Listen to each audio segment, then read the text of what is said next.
ಕರುಣಿಸಿದೆ. ಆದರೆ ಅಪುತ್ರಸ್ಯಂ ಗತಿರ್ನಾಸ್ತೋ ಎಂಬಂತೆ ಮಕ್ಕಳಿಲ್ಲದ ಕೂಗಲು ನನಗೆ ಕೊಟ್ಟೆ.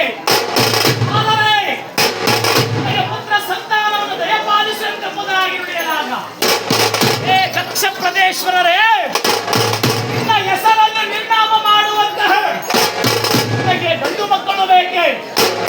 ಆದರೆ ನಿನ್ನ ಹೆಸರನ್ನು ಈ ನಾಡಿನಾದ್ಯಂತವಾಗಿ ಕಂಗೊಳಿಸುವಂತಹ ನಿನಗೆ ಹೆಣ್ಣು ಮಕ್ಕಳು ಬೇಕೆ. ಏನಿದ್ದರೇನು ಸ್ವಾಮಿ, ನನ್ನ ಹೆಸರು ಈ ನಾಡಿನಾದ್ಯಂತವಾಗಿ ಕಂಗೊಳಿಸಬೇಕು. ಅಂತಹ ಪುತ್ರಿಯರನ್ನು ದಯಪಾಲಿಸು. ದಕ್ಷ ಪ್ರದೇಶ್ವರನೇ, ಮಣದಿಯಾದ ಪ್ರಸುತಾದೇವಿಯ ಗರ್ಭಾಂಬುದಿಯಲ್ಲಿ ಏಕಮಾತ್ರ ಪುತ್ರಿ ಜನನ ಹೇ ಬ್ರಹ್ಮದೇವ, ನನಗೆ ಸಕಲ ಯೋಗ ಭೋಗಗಳನ್ನು ಕರುಣಿಸಿದೆ, ಸಕಲ ಅಷ್ಟೈಶ್ವರ್ಯಗಳನ್ನು ಕರುಣಿಸಿದೆ. ಆದರೆ ಏಕಮಾತ್ರ ಪುತ್ರಿಯನ್ನು ಕೊಡುವೆಯಾ? ಏನ ಸ್ವಾಮಿ, ಕಂಡರೆ ಕುಡುಗರಿಗೆ 101 ಜನ ಹೆಣ್ಣು ಮಕ್ಕಳ ಎಂಬುದಾಗಿ ನುಡಿಯಲಾಗ.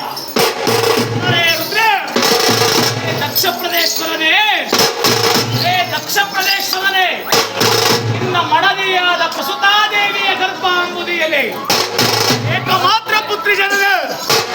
ಆದರೆ ಶಂಕರನ ವರಬಲ ಮಹಾಪ್ರಸಾದದಿಂದ ಮತ್ತು 100 ಜನ ಹೆಣ್ಣು ಮಕ್ಕಳಾಗುತ್ತಾರೆಂಬುದಾಗಿ ನುಡಿದು ಬಿಟ್ಟಿದ್ದಾರೆ.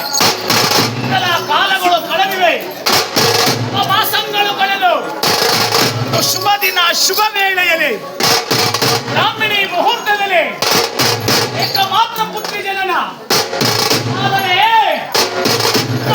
ದಿನ ಕಳೆದ ಬಳಿಕ ನಾಮಕರಣವನ್ನು ವಹಿಸಬೇಕಾದರೆ ಹೇ ಬ್ರಹ್ಮದೇವ, ಅಂದು ನೀನು ವಚನ ಕೊಟ್ಟಿದ್ದು ಸುಳ್ಳಾಯಿತೆ. ಆ ಮುಳೆಯನಾದ ಶಂಕರನಾದರು 100 ಜನ ಹೆಣ್ಣು ಮಕ್ಕಳು ನೀಡುತ್ತಾರೆಂಬುದಾಗಿ ನುಡಿದು ಬಿಟ್ಟಿಯಲ್ಲವೇ? ಆದರೆ ಏತಕ್ಕಾಗಿ ಮೌನವಾಗಿರುವೆ ಎಂಬುದಾಗಿ ತಿರುಗಿ ನೋಡುತ್ತಿದ್ದಾನೆ. ಶಂಕರನ ವರಬಲ ಪ್ರಸಾದದಿಂದ 100 ಜನ ಹೆಣ್ಣು ಮಕ್ಕಳು ಪ್ರಾಪ್ತಿಯಾಗಿದ್ದಾರೆ. ಅಲ್ಲರೇ ರುದ್ರ, ಆ 101 ಜನ ಹೆಣ್ಣು ಮಕ್ಕಳಿಗೆ ನಾಮಕರಣವನ್ನು ಮಾಡಬೇಕು.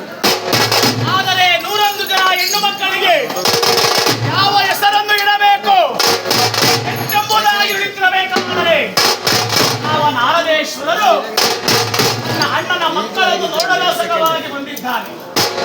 ಹೇ ದಕ್ಷ ಪ್ರದೇಶ್ವರರೇ, ಏತಕ್ಕಾಗಿ ಮೌನವಾಗಿರುವೆ?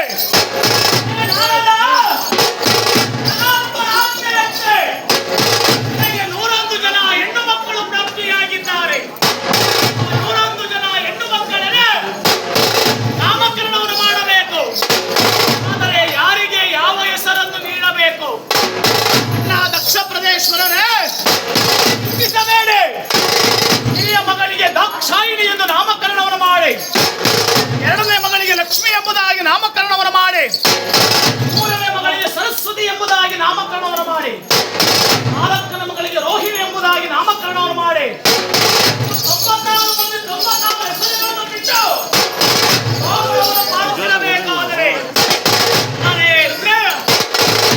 ವರ್ಷಗಳು ಕಳೆದು ಹೋಗಿದೆ.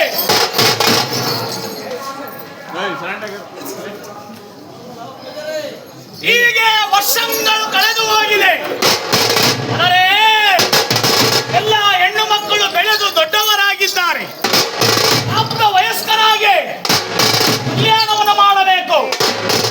ಪ್ರಸುತಾದೇವಿ ಓಡೋಡಿ ಬಂದು, ದಕ್ಷ ಪ್ರದೇಶ್ವರರೇ, ನನ್ನೆಲ್ಲ ಹೆಣ್ಣು ಮಕ್ಕಳು ಬೆಳೆದು ದೊಡ್ಡವರಾಗಿದ್ದಾರೆ.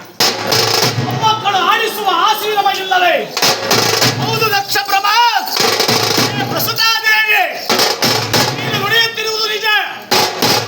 ಆದರೆ ಇಲ್ಲಿ 101 ಜನ ಹೆಣ್ಣು ಮಕ್ಕಳು, 101 ಜನ ಹೆಣ್ಣು ಮಕ್ಕಳಿಗೆ ಯಾರಿಗೆ ಯಾರನ್ನು ಕೊಟ್ಟು ಕಲ್ಯಾಣವನ್ನು ಮಾಡಬೇಕು? ಮೌನವಾಗಿರಬೇಕಾದರೆ ನಾರದೇಶ್ವರರು ಪ್ರತ್ಯಕ್ಷರಾಗಿ ದಕ್ಷ ಬ್ರಹ್ಮ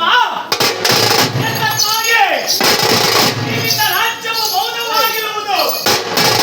ನಾರದ ಎಲ್ಲ ಹೆಣ್ಣು ಮಕ್ಕಳು ಬೆಳೆದು ದೊಡ್ಡವರಾಗಿದ್ದಾರೆ. ಅವರಿಗೆ ನಾನು ಕಲ್ಯಾಣವನ್ನು ಮಾಡಬೇಕು.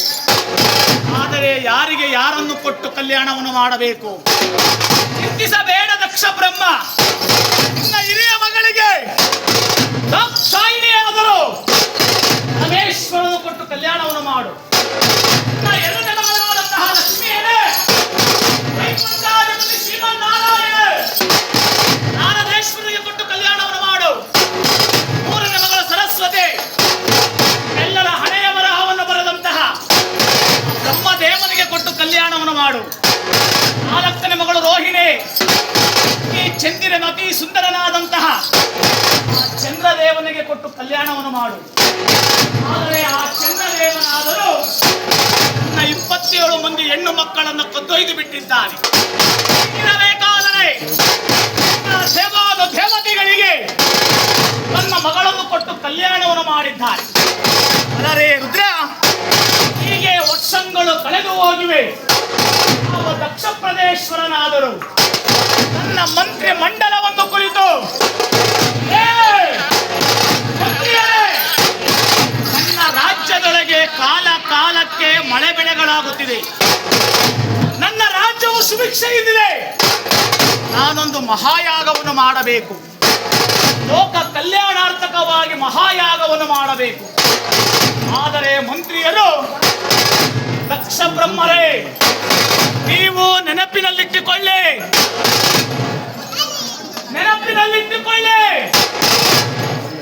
ನಿಮ್ಮ ಹಿರಿಯರಿಗೆ, ಆದರೆ ಉದಯನಾದ ಶಂಕರನಿಗೆ ಪತ್ರದ ಅಮಿರ್ಭಾಗವನ್ನು ಅರ್ಪಿಸಬೇಕು ಎಂಬುದಾಗಿ ನುಡಿದು ಬಿಟ್ಟಿದ್ದಾರೆ. ಸಕಲ ದೇವತೆಗಳಿಗೆ ಆಮಂತ್ರಣವನ್ನು ಕಳಿಸಿದ್ದಾನೆ. ಇಂತಲ ಯಾವ ಕೊನೆಯದಾದಂತಹ ದಾಕ್ಷಾಯಿಣಿ ರಮೇಶ್ವರನನ್ನು ನೋಡಲೋಸಕವಾಗಿ ನನ್ನ ಪರಿವಾರವನ್ನೆಲ್ಲ ಕರೆದುಕೊಂಡು ನೇರವಾಗಿ ಕೈಲಾಸಕ್ಕೆ ಬರುತ್ತಿದ್ದಾನೆ. ಕೈಲಾಸದ ಮಹಾದ್ವಾರದಲ್ಲಿ ನಂದಿ ಭೃಂಗಿಯರು ದಕ್ಷ ಬ್ರಹ್ಮನನ್ನು ತಡೆದು ನಿಲ್ಲಿಸಿದ್ದಾರೆ. ಏ ದಕ್ಷ ಪ್ರದೇಶ್ವರರೇ, ಶಂಕರನ ಅಪ್ಪಣೆ ಇಲ್ಲದೆ ಒಳಗಡೆ ನಾನು ಯಾರನ್ನೂ ಬಿಡುವುದಿಲ್ಲ.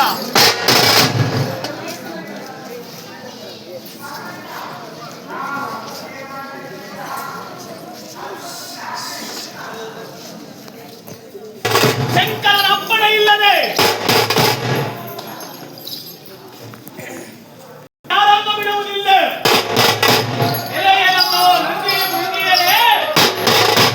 ಶಂಕರನ ಮಾವನಾದ ದಕ್ಷ ಬ್ರಹ್ಮ ನಾನು ಬಂದಿರುವುದು. ಆ ಬೂದಿ ಬಡಗನಿಗೆ ಹೋಗಿ ಹೇಳು, ನಿನ್ನ ಮಾವನಾದ ದಕ್ಷ ಬ್ರಹ್ಮನ ಬಂದಿರುವರು. ಎಂಬುದಾಗಿ ನುಡಿದು ಬಿಟ್ಟು ನದೀಕೇಶ್ವರರು ರಮೇಶ್ವರನಿಗೆ ಓಡೋಡಿ ಬಂದು, ಆದರೆ ಮುಡಯನಾದ ಶಂಕರನು ಲೋಕ ಕಲ್ಯಾಣಾರ್ಥಕವಾಗಿ ತಪಸ್ಸನ್ನು ಆಚರಿಸುತ್ತಿದ್ದಾನೆ.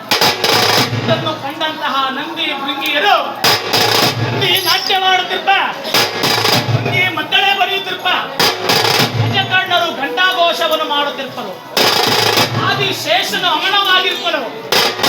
ಇಂತಹ ತುಂಬಿದ ಕೈಲಾಸದಲ್ಲಿ ಪರಮೇಶ್ವರನಾದರು ನಂದೀಶ್ವರ ನಾಟ್ಯದೊಂದಿಗೆ ಬಳಸಿದ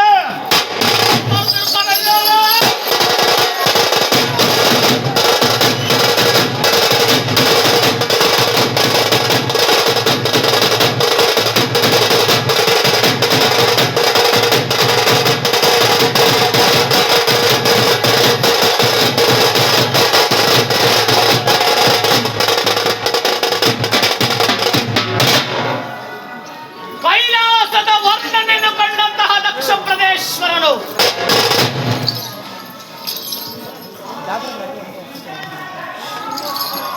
ಎಲವ ತಿರುಗುಂಡ ಜಂಗಮ, ಅಂದು ನಿನಗೆ ಕರೆದು ಮಗಳನ್ನು ಕೊಟ್ಟಿದ್ದು ನನ್ನ ತಪ್ಪಾಯಿತು.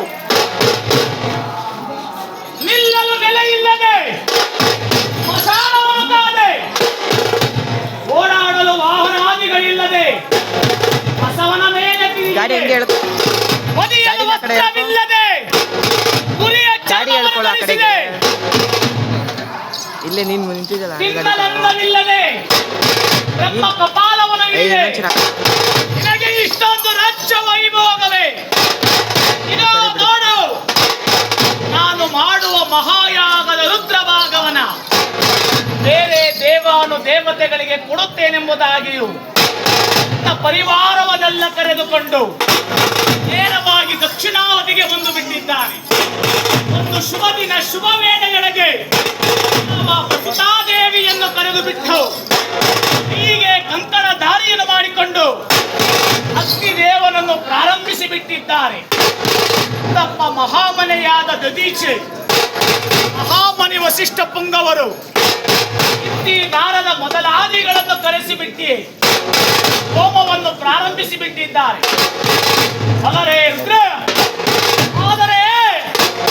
ಅಂದು ಮಂಗಳಕರವಾದಂತಹ ಮಂಗಳ ಮುಂಬೆಳಗಿನ ಅರುಣೋದಯ ಸಮಯವಾದ ಕಾರಣ ಅಲ್ಲರೇ ರುದ್ರ ದಾಕ್ಷಾಯಿಣಿಯಾದರು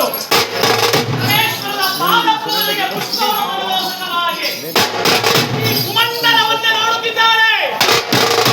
ಈ ಭೂಮಂಡಲವು ಅಗ್ನಿಯ ಮಹಾಪ್ರತಾಪ ಜ್ವಾಲೆ ಉರಿದು ನೇರವಾಗಿ ಕೈಲಾಸಕ್ಕೆ ಹೋಗುತ್ತಿರಬೇಕಾದರೆ ಇದನ್ನು ಕಂಡಂತಹ ದಾಕ್ಷಾಯಿಣಿಯಾದರು ಹೇ ಪರಮೇಶ್ವರ,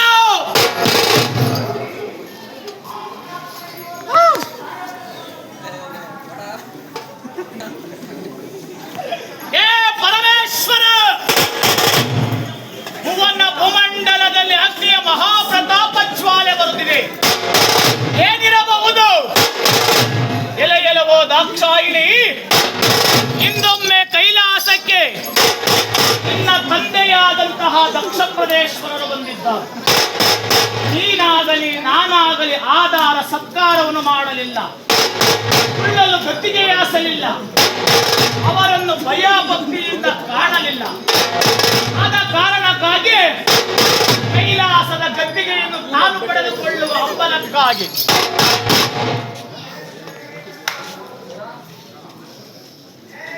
ಕೈಲಾಸದ ಗದ್ದಿಗೆಯನ್ನು ತಾನು ಪಡೆದುಕೊಳ್ಳುವ ಹಂಬಲಕ್ಕಾಗಿ ನನ್ನ ವಿರುದ್ಧ ಮಾರಣ ಹೋಮವನ್ನು ಏರ್ಪಡಿಸುತ್ತಿದ್ದಾನೆ. ಏನು ನುಡಿಯುತ್ತಿರುವೆ ಪರಮೇಶ್ವರ? ಅಂದು ನನ್ನ ತಂದೆಯು ಬಂದಿಹನು ಏಕೆ ಮಾತನಾಡಲಿಲ್ಲ? ಮಾತನಾಡದಿದ್ದರೆ ಹೋಯಿತು ಸ್ವಾಮಿ, ಅವರು ಮನೆ ಎಂಬ ಮಮಕಾರವು ನನಗಿಲ್ಲವೇ? ನನ್ನನ್ನು ಕಳಿಸಿಕೊಡಿ ದಕ್ಷಯಾಗಕ್ಕೆ. ಹೇ ದಾಕ್ಷಾಯಿಣಿ, ಹೋಗಬೇಡವೇ ದಾಕ್ಷಾಯಿಣಿ? ಹೋದೆಯಾದರೆ ನೀನು ಪ್ರಾಣ ಸಹಿತ ಹಿಂತಿರುಗಿ ಬರುವುದಿಲ್ಲ. ಹೋಗಬೇಡವೇ ದಾಕ್ಷಾಯಿಣಿ? ನೀವು ಎಷ್ಟು ಹೇಳಿದರೂ ಶಿವನ ಮಾತನ್ನು ಮೀರಿ ಇಲ್ಲ ಪರಮೇಶ್ವರ, ನನ್ನ ತಂದೆ ಮಾಡುವಂತಹ ಯಾಗಕ್ಕೆ ನಾನು ಹೋಗಲೇಬೇಕು. ಕಾರಣ ನನ್ನ ತಂಗಿಯಂದಿರು ಭಾವಂದಿರು ಎಲ್ಲರೂ ಸೇರಿರುವರು, ಒಂದು ಬಳಗವು ಸೇರಿರುವರು. ಅವನನ್ನು ನೋಡಲೋಸಕವಾಗಿ ನಾನು ಹೋಗುತ್ತೇನೆ. ನನ್ನ ತಂದೆಯಾದಂತಹ ದಕ್ಷ ಪ್ರದೇಶ್ವರರಿಗೆ ಒಳ್ಳೆಯ ಹಿತನುಡಿಗಳನ್ನು ನಾನು ನುಡಿಯುತ್ತೇನೆ. ಬೇಗ ದಾಕ್ಷಾಯಿಣಿ, ನೀನು ಎಷ್ಟು ಹೇಳಿದರೂ ನನ್ನ ತಂದೆಯು ಕೇಳುವುದಿಲ್ಲ. ಆದ ಕಾರಣಕ್ಕಾಗಿ ದಕ್ಷ ಯಾಗಕ್ಕೆ ಹೋಗಬೇಡ ಎಂಬುದಾಗಿ ಬಿಟ್ಟಿದ್ದಾರೆ. ಯಾವಯ ಛಾಯಿಣಿಯಾದರು ನನ್ನ ಭಕ್ತರಾದ ನಂದಿಯನ್ನು ಕರೆದು ಹೇಳುವ ನಂದಿ ಮತವನ್ನು ಸಿದ್ಧಗೊಳಿಸು, ನಾನು ದಕ್ಷಯಾಗಕ್ಕೆ ಹೋಗಬೇಕು. ದಾಕ್ಷಾಯಿಣಿಯಾದರೂ ನಂದೀಕೇಶ್ವರನಿಗೆ ನುಡಿಯುತ್ತಿದ್ದಾರೆ. ಆದರೆ ನಂದೀಕೇಶ್ವರನು ದಾಕ್ಷಾಯಿಣಿ, ನನ್ನ ತಂದೆ ಶಂಕರನ ಅಪ್ಪಣೆ ಇಲ್ಲದೆ ನಾನು ಆ ರಥವನ್ನು ನಾನು ಮುಂತೆಯುವುದಿಲ್ಲ ಎಂಬುದಾಗಿ ನುಡಿದು ಬಿಟ್ಟಿದ್ದಾರೆ. ಪರಮೇಶ್ವರನಾದರೂ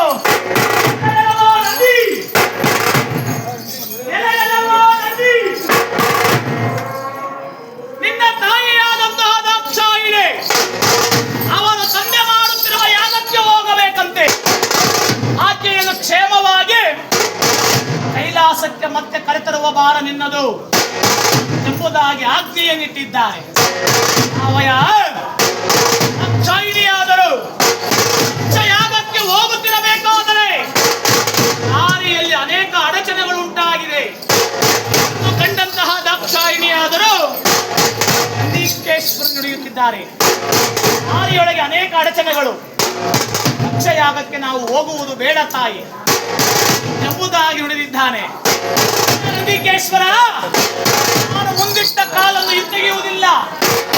ನೇರವಾಗಿ ದಕ್ಷಯಾಗಕ್ಕೆ ನಡೆ ಎಂಬುದಾಗಿ ನೇರವಾಗಿ ದಕ್ಷಯಾಗಕ್ಕೆ ಯಾವ ಜಗನ್ಮಾತೆಯಾದಂತಹ ದಾಕ್ಷಾಯಿಣಿಯು ನೇರವಾಗಿ ದಕ್ಷಯಾಗಕ್ಕೆ ಬಂದಿದ್ದಾಳೆ.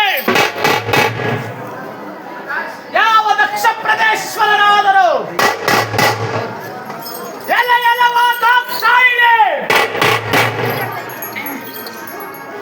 ಎಲೆಯಲವ ದಾಕ್ಷಾಯಿಣಿ, ನಿನ್ನನ್ನು ಬಾ ಎಂದು ಕರೆದವರು ಯಾರು? ಇಲ್ಲಿ ಯಾಕೆ ಬಂದೆ? ಏ ಮೂಢ ದಕ್ಷ, ಏ ಮೂಢ ದಕ್ಷ, ನನ್ನ ಪತಿಗೆ ದಾಕ್ಷಾಯಿಣಿ, ನಿನ್ನ ಗಂಡನಿಗೆ ಅಮಿರ್ಭಾಗವನ್ನು ಕೊಡಬೇಕೆ? ತಿನ್ನದಲ್ಲದಿಲ್ಲದೆ ತಿರಿದುಂಡ ಜಂಗಮನವನು ಓಡಾಡಲು ವಾಹನಾದಿಗಳಿಲ್ಲದೆ ತನವೇಲೆ ತಿರುಗಿದವನು, ಒದಿಯಲು ವಸ್ತ್ರವಿಲ್ಲದೆ ಉರಿಯ ಚರ್ಮವನ್ನು ಧರಿಸಿದವನು, ಇಲ್ಲದ ನೆಲೆಯಿಲ್ಲದೆ ಹೊಸಾಡವನ್ನು ಕಾದುವನು,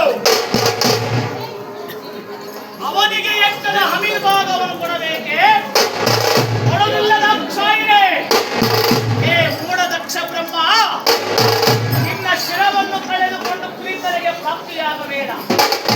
ನಮಗೆ ಬರಬೇಕಾದ ಎಕ್ಕದ ಅಮಿರ್ಭಾಗವನ್ನು ಕೊಟ್ಟು ಎಕ್ಕವನ್ನು ಪರಿಸಮಾಪ್ತಿಗೊಳಿಸು ಎಂಬುದಾಗಿ ನುಡಿಯಲಾಗ ದಕ್ಷ ಪ್ರದೇಶ್ವರನಾದರೂ ದೇವಿಗೆ ಅಪಮಾನವನ್ನು ಗೈದಂತಹ ಯಾವ ನಂದಿಕೇಶ್ವರನನ್ನು ಕರೆದು, ಅವನೇ ನಂದಿಕೇಶ್ವರ, ನಿನ್ನ ಮೊಡೆಯನಾದ ಶಂಕರನಿಗೆ ಹೋಗಿ ಬೇಡು. ದಕ್ಷಯಾಗದಲ್ಲಿ ದಾಕ್ಷಾಯಿಣಿಗೆ ಅಪಮಾನವನ್ನು ಮಾಡಿದ್ದಾನೆ ದಕ್ಷ ಬ್ರಹ್ಮ. ಆದ ಕಾರಣದಲ್ಲಿ ಈ ವಾಕ್ಯ ಕೊಂಡಲನ್ನು ನಾನು ಮುಕ್ಕುತ್ತೇನೆ.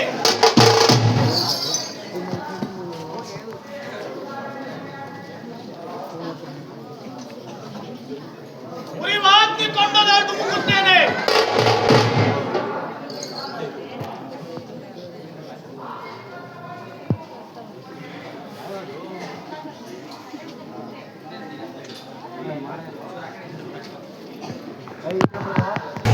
ಮುಂದಿನ ಜನ್ಮದಲ್ಲಿ ಪರ್ವತರಾಜನ ಮಗಳಾಗಿ ಪಾರ್ವತಿಯಾಗಿ ನಾನು ಜನಿಸಿ ಪರಮೇಶ್ವರನನ್ನು ಕಲ್ಯಾಣವಾಗುತ್ತೇನೆ ಎಂಬುದಾಗಿ ನುಡಿದು ಬಿಟ್ಟು ನಗನಗನೆ ಉರಿಯುತ್ತಿರುವ ನಗನಗನೆ ಉರಿಯುತ್ತಿರುವೆ ನಗನಗನೆ ಉರಿಯುತ್ತಿರುವೆ ಹೋಮ ಕುಂಡಲ ತುಮಿಕೆ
ಏನು ನಡೆಯುತ್ತಿರುವೆ ನಂದಿ?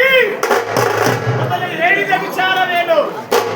ನಿನ್ನ ತಾಯಿಯಾದಂತಹ ದಾಕ್ಷಾಯಿಣಿಯರೇ ಕೈಲಾಸಕ್ಕೆ ಕರೆತರುವ ಭಾರವು ನಿನ್ನವಲ್ಲವೇ?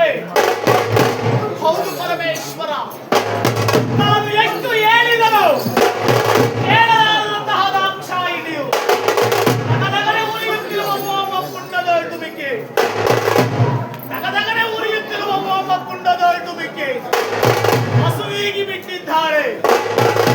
ಎಲವೋ ನಂದಿ, ಎಲವೋ ನಂದಿ, ಹೋಗಿ ನುಡಿದು ಬಿಟ್ಟು ಅಲರೇ ರುದ್ರ ಕೈಲಾಸದ ತುತ್ತ ತುದಿಗೆ ಏರಿ ಬಿಟ್ಟಿದ್ದಾನೆ. ಕೈಲಾಸದ ತುತ್ತ ತುದಿಗೆ ಏರಿ, ಕೈಲಾಸದ ತುತ್ತ ತುದಿಗೆ ಏರಿ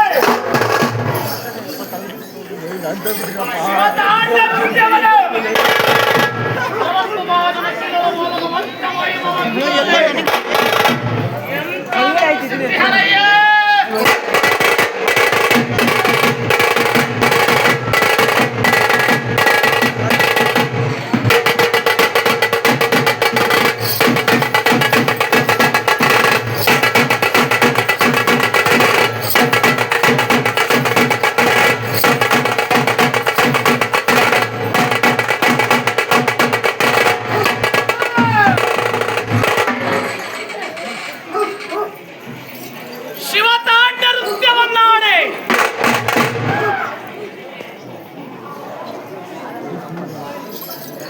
ತನ್ನ ಬಡಿಗಣ್ಣ ಬೆವರನ್ನು ತೆಗೆದು ಅಲರೇ ರುದ್ರ ನನ್ನ ವೈರಿಯ ಮುಂದವನಿಗೆ ಹೋಮ ನೀಡಲು